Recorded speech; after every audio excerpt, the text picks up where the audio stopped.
And this is class 8th SST Civics chapter 4, the making of laws. This is the first part of this video. In this chapter we will discuss about understanding laws, right to education, free and compulsory education, role of the community, finances, violations of the act and implication of the laws. First heading is understanding laws. In previous chapter we had studied means पिछले chapter में हम लोग पढ़ चुके हैं legislature के बारे में और पार्लियामेंट और लेजिस्लेशन की कॉम्पोजिशन के बारे में. Now in this part we are going to study about understanding laws. The law is a body of rules that is prescribed, recognized and enforced by a controlling authority. Law क्या है? Law is a body of rules. Rules का एक ढांचा है जो कि एक authority के थ्रू मीन्स जो हमारी कंट्रोलिंग अथॉरिटी होती है, जो कंट्रोल कर रही होती है, उस अथॉरिटी के थ्रू प्रिस्क्राइब किए जाते हैं वो रूल्स और रिकॉग्नाइज़ किए जाते हैं एंड इन्फोर्स किए जाते हैं. मीन्स एक्ट में लिए लाए जाते हैं, अप्लाई किए जाते हैं. The legislature is the law making body of the government. और लेजिस्लेचर क्या है? वो गवर्नमेंट की लॉ मेकिंग बॉडी है. Legislature he law and rules बनाती है.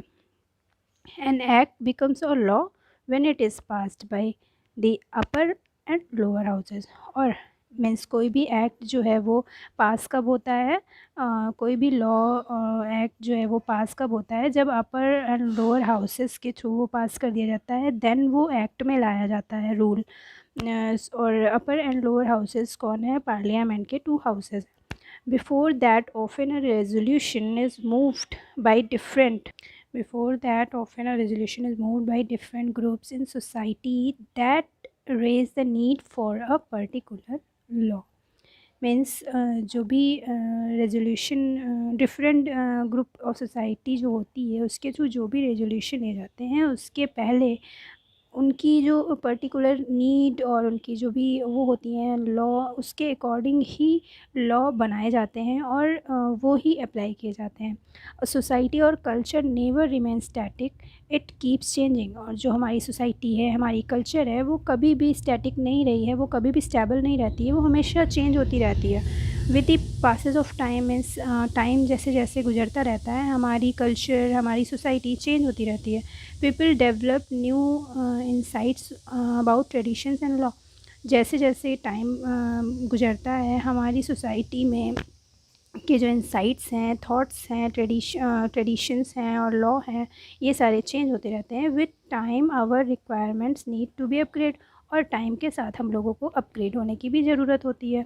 New laws come into being, old laws are repeat. और जो नए लॉज लाए जाते हैं और ओल्ड लॉज को हटा दिया जाता है, उनको रिपीट कर दिया जाता है, उनको फिर से नई एक लॉ के उसकी एक लॉ में मीन्स उसको एक नए तरीके से बना करके देन उसको पास किया जाता है, उस लॉ को लाया जाता है.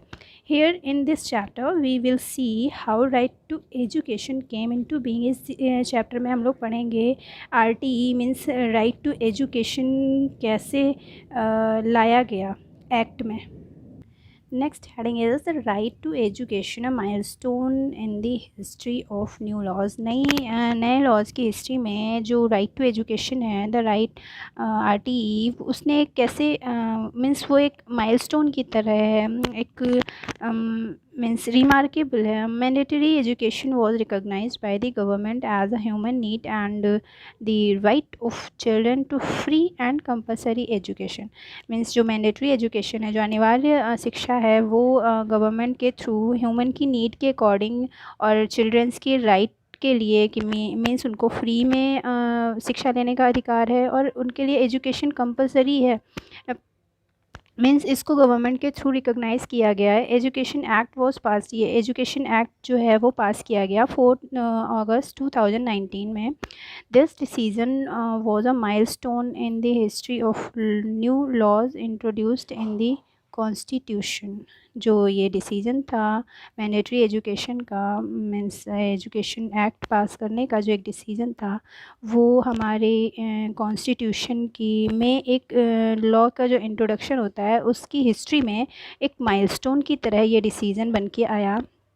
We know that one of our fundamental rights includes culture and educational rights. हमारे जो rights हैं उनमें से एक ये भी rights है, cultural and educational rights. We are also aware of the inclusion of education as a fundamental rights in 2002. हम लोगों को भी उसके लिए अवेयर होना चाहिए कि एजुकेशन और फंडामेंटल राइट्स में एजुकेशन को भी इंक्लूड किया जाए 2002 से. Let's trace the history of inclusion of education as a fundamental right. Fundamental rights में एजुकेशन को कब इंक्लूड किया गया, कैसे इंक्लूड किया गया, उसके बारे में उस हिस्ट्री के बारे में हम लोग जानते हैं. Look at the given picture. This is the picture. Can you identify this eminent leader. ये एक बहुत ही इंपॉर्टेंट लीडर हैं who was also social reformer and started the servants of Indian society. India society की as a servant इन्होंने एक social reformer की तरह इन्होंने वर्क किया. He is Gopal Krishna Gokhale. On 18 March 1910, he moved a resolution in the Imperial Legislative Council to bring in the provision of free and compulsory primary education in India.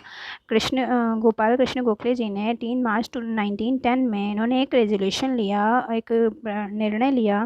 निर्णय means एक उन्होंने एक अपनी बात रखी. इम्पीरियल लेजिस्लेटिव काउंसिल में उन्होंने एक प्रोविज़न ला के रखा कि सभी को प्राइमरी एजुकेशन, इंडिया में जितने भी लोग हैं उनको प्राइमरी एजुकेशन दी जाए, वो भी फ्री में and compulsory. I beg to place the following resolution before the council for its consideration. उन्होंने उसको अपने काउंसिल के सामने अपने रेजोल्यूशन को रखा और उनको उसमें कुछ फॉलोइंग पॉइंट्स रखे. द स्टेटमेंट्स, एक उन्होंने पहले इसको लाने से पहले कुछ कंसीडर करने के पहले उन्होंने कुछ रेजोल्यूशन करने को बोला, मीन्स कुछ निर्णय लेने के लिए बोला. वो इस तरह से थे. The state should accept in this country the same responsibility in regard to mass education that the government of most civilized countries are already discharging, and that a well considered scheme should be drawn up and adhered to till it is carried out. उन्होंने बोला कि इस act पर, means जो उन्होंने ये right to free and compulsory education provision ला के रखा, उसको एक्सेप्ट करने के पहले उन्होंने ये बोला कि ऐसा कंसीडर किया जाए कि सभी स्टेट, जितने भी कंट्री में जितने भी स्टेट हैं, उनको ये रिस्पॉन्सिबिलिटी लेनी होगी कि वो मास एजुकेशन देने का प्रयास करेंगे. और गवर्नमेंट के थ्रू, मीन्स जैसे दूसरे कंट्रीज़ की गवर्नमेंट अपने सिविलियंस को सिविलाइज़ करने में लगी हुई हैं, वैसे ही हमारे इंडिया को भी ये करना पड़ेगा. उन्होंने ये सारी चीज़ें उसमें कहीं अपने प्रोविज़न में कहीं the well being of millions upon millions of children who are waiting to be brought under the influence of education depends upon it. उन्होंने जब ये स्कीम ला के रखी और उस पर कंसीडर किया गया और ये इसको अप्लाई भी किया गया, देन मिलियंस से भी millions means millions upon millions millions से भी ज़्यादा बच्चे जो थे, जो कि एजुकेशन के लिए वेट कर रहे थे, जो कि मीन्स एजुकेशन के लिए मीन्स शिक्षा के जो इन्फ्लुएंस हैं, शिक्षा के जो प्रभाव में लाने के जो वेटिंग है, मीन्स उनका लाखों बच्चे इंतज़ार कर रहे हैं. उनकी भलाई इसी पर डिपेंड करती है कि हाँ, उनको एजुकेटेड बनाया जाए. ऐसा उन्होंने अपने प्रोविज़न में कहा, गोपाल कृष्ण गोखले जी ने, जो कि उन्होंने ये प्रोविज़न रखा था 18 मार्च 1910 में. और ये प्रोविज़न था free and compulsory primary education in India. Means उन्होंने अपने शब्दों में बोला कि इंडिया में प्राइमरी एजुकेशन फ्री और कंपलसरी प्राइमरी एजुकेशन चिल्ड्रंस को दी जानी चाहिए between the age of 8 to 14, means 6 to 14, 6 से 14 ईयर्स के ओल्ड जो बच्चे हैं एज के, उनको ये एजुकेशन दी जानी चाहिए. ऐसा प्रोविज़न गोपाल कृष्ण गोखले जी ले करके आए थे लेजिस्लेटिव काउंसिल में. और इस प्रोविज़न को उन्होंने नेम दिया था, उनके शब्दों में बोला गया था, free and compulsory primary education. We will discuss about the timeline of this provision. In 1947, the Ways and Means Committee put forth provisions to achieve universal elementary education at lesser cost within 10 years. Means ये 1947 में ये committee बनाई गई जिसमें ये provision रखा गया universal elementary education जो प्राइमरी एजुकेशन थी वो कम कॉस्ट पे सबको दी जाएगी. इन 1950 article 45 of the direct principles of state policy stated that जो 1950 में आर्टिकल 45 के थ्रू जो डायरेक्टिव प्रिंसिपल्स थे मीन्स जो सिद्धांत थे स्टेट पॉलिसी में कहा गया था the state shall endeavour to provide within a period of 10 years from the commencement of this constitution for free and compulsory education for all children until they complete the age of 14 years. 14 years की age जब तक complete नहीं हो जाएगी तब तक ऐसा commence जो कॉन्स्टिट्यूशन था उसमें बोला गया था कि फ्री एजुकेशन दी जाएगी बच्चों को जब तक उनकी एज 14 ईयर्स की नहीं हो जाएगी. In 1993 the supreme court stated that every child of this country has the right to free education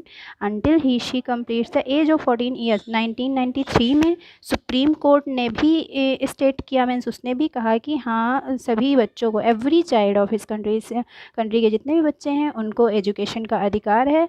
means वो चाहे लड़का हो या लड़की हो वो जब तक अपनी 14 ईयर्स की एज कंप्लीट नहीं करेगा तब तक उसको फ्री एजुकेशन का राइट मिलेगा.